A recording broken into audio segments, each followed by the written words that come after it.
Hi అండి. ఇక్కడ ఇది మల్బరీ ప్లాంట్. ఇది 2 ఇయర్స్ నుంచి దీనికి ఎన్నో ఫ్రూట్స్ మేము హార్వెస్ట్ చేసాము. ఆఫ్టర్ మళ్ళీ నేనేం చేశానంటే రీపాట్ చేసి అన్నీ కట్ చేసి రీపాట్ చేయడం వల్ల ఎంత ప్రతి కొమ్మకి కూడా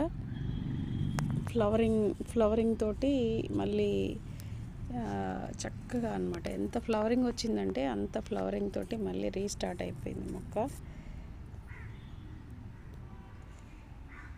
చాలా మంచి హీల్డ్ తోటి మళ్ళీ కొత్తగా మొక్క గ్రీనరీగా ఫ్రెష్గా మళ్ళీ రీపాట్ చేయడం వల్ల వచ్చిన బెనిఫిట్స్ అన్నమాట ఇవన్నీ.